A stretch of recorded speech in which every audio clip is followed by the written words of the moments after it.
One of the best things about anime is not knowing what to expect from it. Every new anime brings a completely different viewing experience. So that's why when I go into new anime, I usually go into it blind. I have no prior knowledge of its premise, plot, or what the characters are like.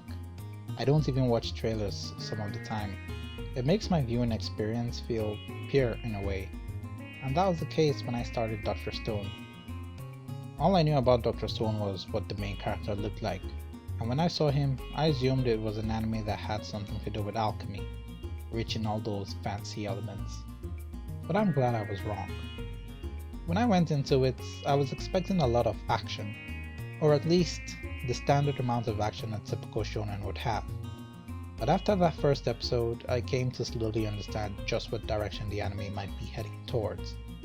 I was skeptical at first, but decided to stick with it.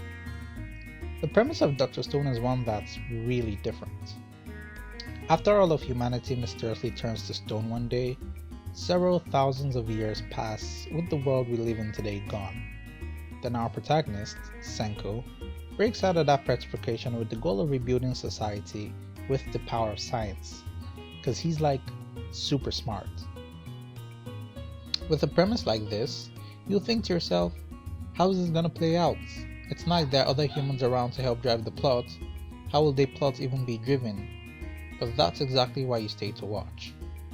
With an engaging plot and some very entertaining characters, Senko and his best bud Chaiju being a really fun dynamic, you'd think the main goal is rebuilding society while playing on hardcore survival mode. But as an audience, that kind of direction can only go so far until it becomes stale.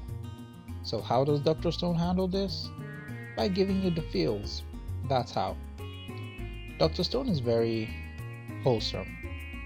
Something I didn't think I'd see from an anime with this kind of premise. Usually, when the post-apocalyptic setting comes in, it takes a more Lord of the Flies approach, where there becomes a huge struggle for power and political hijinks filled with betrayal and whatnot as society begins to build itself. But with Dr. Stone, that isn't the case. There's just this warm, fuzzy feeling it gives you when the characters and scenes get all emotional. They make the simplest acts of kindness feel so good. I usually got off each episode feeling uplifted and just all around great. And I think the main reason Dr. Stone is able to make this work is because of Senko himself. When you take a look at Senko, his design gives you the impression of an intimidating and brash person, always on the brink of getting angry and considers everyone to be a nuisance, especially with those sharp eyes of his. You know, the typical smart guy trope. But Senku doesn't follow that trope to a T. Usually, the smart guy is cold and calculating, cynical and antisocial. Think characters like Ayana Koji from Classroom of the Elite or Light from Death Note. But with Senku, he's none of that.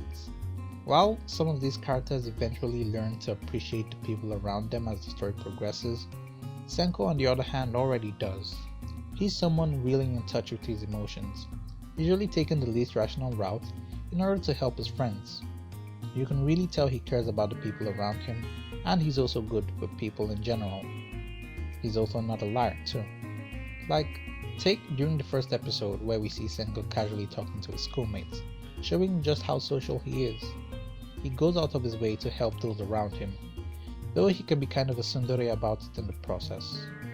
One of my favorite scenes of this would be during the second season where it's revealed Senko actually built the steam engine for the purpose of carrying the old people of the village along, though he claimed it to be for supplies.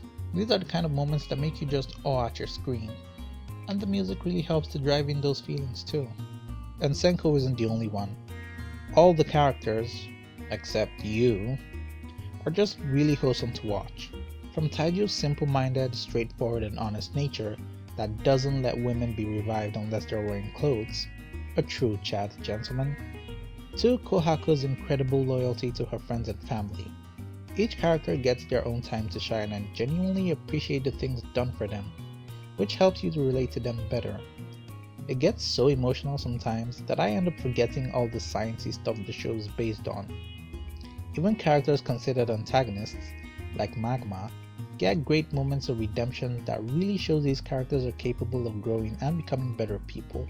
Even Tsukasa, but more on him later. When you think about it, This is probably the most logical direction to take the show in. Since it's an anime based on real-world science, there's no absurd power scaling or planet busting, no overly dramatic love triangles to roll your eyes at, and it doesn't get all dark and gritty. But rather, it takes a comedic route, which really helps to enhance the learning process. The arcs don't exactly get larger in scale with increasingly higher stakes, but rather, they come across new problems and savor the small victories they get. It's ironic. In a world where it's almost lawless, the people that inhabit it are actually some of the nicest people you'll ever meet. The second season was also one that really cranked up the wholesomeness, in a way I did not see coming. I was wondering how they were going to handle a literal war when the village was clearly outnumbered and outclassed. I was worried on how they'd actually take down the monster that is Tsukasa, considering Senko isn't an advocate of killing. So when Ukyo decided he'd help them on the condition that nobody had to die, I was relieved, and with Senko being a man of his word, I knew nobody was going to die. And man, when the actual war began, I was excited watching the odds stacked against them and wondering how they'd overcome it. But the highlight of it for me was the climax, which ultimately led to a truce between Senko and Tsukasa, and then we also get some insight into Tsukasa's past. Tsukasa as an antagonist was pretty relatable, even before his past was fully revealed. He doesn't exactly follow the only the strong should rule philosophy, but rather believes that if humanity gets restored, so will the evils of society, as adults would take advantage of the young and use science to develop weapons which they will use to wage wars and take lives. I can totally understand where he's coming from, and when we get to know more about his past, we can see just how he grew up and what he had to go through. Though he's depicted as ruthless when we first see him, he's actually a pretty caring guy, taking up the act of deciding who lives and destroying those he deems evil, basically playing God. It's a huge responsibility that weighs on the conscience of anyone who would do that, and he couldn't bear to see anyone else take that on, so he took it upon himself as his sole responsibility, even remembering the exact locations of all the statues he destroyed and the names of every single one of his fallen allies. That, right there, is a good person, albeit morally grey. I'm not gonna lie, Dr. Stone left me wanting to do good. Not in the same way all these motivational and inspiring videos do, but in a way that's more genuine, like the feeling of wanting to help people however I can.